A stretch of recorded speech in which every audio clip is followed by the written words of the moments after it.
Hey guys, Big Red 310s here again after talking for 6 minutes and realizing he did not hit the record button. Awesome! I had sort of like an alfalfa thing on my head. I'm just going to leave it there because every time I try to fix it, it just gets worse. So I'm just going to leave my head back like this so you can see my neck. Alright, this is going to be a quick video. I'm done with school. All I have are my final exams. I only have 4 because all my AP classes that I took for all those AP tests, I don't have to take any of those finals, which is good. Phew! 2 of my finals are going to be really easy, 2 are going to be kind of hard, so we're just going to have to wait and see. Puro. I've been watching a lot of Puro, or Puroresu, whatever. And I've gotten really addicted to it. Like, I've seen like 8 or 9 matches, and I've loved them all. My top 10, as you see now, is kind of filled with Puro matches. I'm going to put some links in the description box to where you can see my recommendations. Best Puro match I've seen this year is Marufuji Nakajima. Check that match out. Awesome. Kota Ibushi versus Daisuke Sekimoto, also awesome. Kanemoto versus Marufuji, awesome. Marufuji versus Liger, Goto versus Nakamura, and Marufuji versus Prince Devitt. Even though that's the most fun to watch. Like, you'll never be bored by that match from start to finish. I know some people really can't get into Puro, but that match for me, like from start to finish, whoosh, very easy to sit through, very fun to watch. I just thought I needed a little more time. It was just, I think it was like 15 minutes, 14 minutes. Could use a little more time because they were really, really good. So yeah, my ratings are in the description box. I gave one of those matches 4.5. I gave a few 4.25, and I gave a bunch 4. They're all very, very great matches. I recommend checking all of them out, getting more involved, broadening your horizons a little more. You know, we all need to learn a little more about Japanese pro wrestling. Marufuji, I will say, is so far the MVP of 2010, bar none. I don't care who anyone says. No, it's not Davey Richards. No, it's not Tyler Black. No, it's not Angle. So yeah, or AJ for that matter. I would say Marufuji because he just constantly puts on a great match. And we are getting June 6th in 3 days. We are gonna have Marufuji versus Kota. Once that gets on YouTube, I'm going to watch it and I'm going to promote it because that match should be awesome. John Cena talk. You know, a lot of people have been talking about John Cena. I do not want to offer much more to the conversation. I'm not going to make a video response to this because everyone, like if you saw JW1's video over and over again, I'm tired of it too. So I'm just going to say that Cena has had great matches in his career.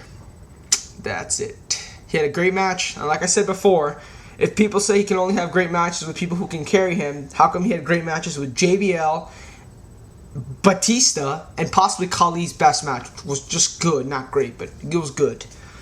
These people are considered some of the worst workers in the WWE of this decade, and yet he had great matches with all of them. So if he can only have a great match if he's carried by a better great wrestler, then that logic is destroyed. Just saying. That's all I'm going to say. I'm not going to offer any more to the conversation. New series. I've been watching some shows, and as y'all know, if you look, first of all, I get tired of when people do this.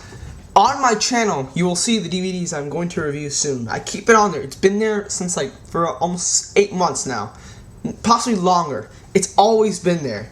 So for those who always say, "Well, what are you gonna read?" Just go to that. Go to my channel. It's right there. Just look. Since I have so many crazy things to do up there, I used to have them right here, but I put them up there for space purposes. Are my tape collection? Not all of them. My WWF ones are still back in where I keep my wrestling DVDs, but the new ones I got are up there. I will be reviewing. Here, I'm gonna pause so I can show you. As most of you know, I went kind of tape crazy, but most of the tapes I bought did not work. Awesome, but I'm gonna get them on DVD for a very cheap price. I'm not gonna say where, how, why, but I am. So I'll make up my money's worth. As far as like compilation tapes, I don't want to bring all those down. That'll just be annoying. But as far as shows, I'm gonna be reviewing Spring Stampede 1997, Heatwave 1998, Halloween Havoc 1993. I got this tape years ago, and I didn't even know. I found it the other day, and it works perfectly. Halloween Havoc 93 and King of the Ring 1995. These are the only tapes that work. The other one I'm not even going to try to break open because I'm afraid of damaging the tape even further. So with that, but in the future, these are shows I will be reviewing. My new series is called Big Rat's Ridiculous World of Wrestling. Because right now, I just saw these past 4 DVDs and tapes. They're all from like different aspects of the wrestling world. No, all sides of the wrestling world. That's what it was called. All sides of the wrestling world. I'll be reviewing a PWG show with possibly the best opener in wrestling history. I will be reviewing a TNA DVD. The first TNA DVD I have bought in 2.5 years, maybe 3 years. The Kanemoto DVD. ROH was selling it for a cheap price. I will be reviewing a Attitude Era tape. Madman Unleashed, the McFoley edition. I've seen Hard Knocks and Cheap Pops and Greatest Hits and Misses. This is the only one I hadn't seen yet. So I'm going to review this tape. And I'm going to review the Heart and Soul DVD. I'm almost done. I've still have to watch the 3rd disc. That's why the review's not coming yet. This is awesome, by the way. So yeah, those reviews are coming soon. And finally, Armando Galarraga. Okay, for those who do not know, Armando Galarraga was in the midst of pitching a perfect game. Bottom of the 9th, 2 outs. It's such a sad situation. Cabrera throws it at first, catches it, foot on the base. Umpire Jim Joyce calls it out, calls him safe, and the crowd went insane booing. They thought for sure he had gotten the perfect game. That would have been the 3rd out in the bottom of the 9th, allowing him on the run. That obviously discredited it.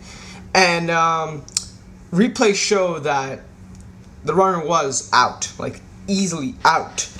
The foot was clearly on the bag, and the Jim Joyce just clearly missed the call. Which is such a shame. And what hurts even more is on the very next play, they got the runner out at first, which also kind of is like, fuck my life. It really is a sad situation because, well, here's how I view it. You know, Roy Halladay just pitched the perfect game, and someone else, I can't remember his name, also pitched the perfect game. So Armando Galarraga would have been the 3rd in a month and the 21st, I believe, ever to pitch a perfect game. And now, you know, he's kind of just like, you know, I hope this doesn't hurt his career in a way that before every game he's going to decide to think, you know, I know I pitched the perfect game, but just to make sure, I definitely have to piss one that officially that counts in the books. I really hope he doesn't have an attitude like that. That could really hurt someone's career if they're depending everything they go on of them having a perfect game or not. So really, I hope he just knows how to take the loss. It is unfair. The instant replay fans who do want instant replay in the MLB are most likely going to get their wish very soon, because how can you counter this? What sucks even more is that the person who's probably hurt more than Galarraga is Jim Joyce. Jim Joyce has said in interviews that he does admit he missed the call. And what sucks is, you know, he's, for the rest of his careers, not the rest of his career, but for most of his career, you know, people will associate him as that guy that blew a young kid's chance at getting a perfect game. Now, what I think also is that Galarraga will be more remembered for being the guy who got screwed out of a perfect game than actually getting it. If I could ask you right now, name me the 20 pitchers who pitched the perfect game, you probably couldn't name all of them. If I asked you right now which guy was close to getting a perfect game and was robbed, you'll remember Galarraga. In 20 years, 30 years from now, if I say Armando Galarraga, what will you remember? Oh yeah, he pitched the perfect game. Well, there's 20, unless you're a great baseball historian, doubt it. But if I say that name, you most likely will remember, oh yeah, he's that guy that got robbed. Sometimes being screwed over of not getting a certain achievement makes you more famous than actually getting the achievement. Galarraga is more famous right now than Roy Halladay was after he pitched the perfect game. He's getting more buzz.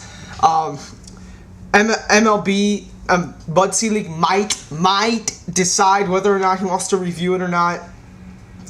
Personally, either way, I think it's good. Even if they do review it and they give him, if they override his Jim Joyce's decision and give Galarraga the perfect game, you know, I think Galarraga will still have some semblance of remembrance of being the person who practically got screwed out of a perfect game. You know, it's not a big deal. It really isn't that bad. I don't think this should ruin the guy's career over it. But I think that for sure it was a wrong decision. I've seen the play many times just to make sure, like, just to try to take Joyce's side. Maybe, clear cut, he was out. So we'll just see what happens from here. We have to wait a few days to see what MLB is going to decide to do. Until then, I'm out. No. Y2AFW. Please go subscribe to Y2AFW. He's been on YouTube since 2007 and has never gotten more than 100 subscribers. That's sad. He then closed his old account down, created a new account called Y2AFW, and he still can't get that many subs. I don't know what it is. Literally, this guy can't get noticed. People refuse to subscribe to him. That's what bothers me. So that's why I'm gonna plug him heavily here. Awesome videos. He makes indie reviews like 2 months later than everyone else. He talks about movies, TV shows, talks about all kinds of wrestling. A really funny guy. He has questions of the day, so to send him questions. I definitely highly recommend this person. He's a good friend of mine on Skype. And trust me, he's really good at what he does. So please, I'm begging you, go subscribe to Y2AFW. Please, now, sub to him now. Okay, that's it. I'm Big Red 310. I'm out, guys. See ya.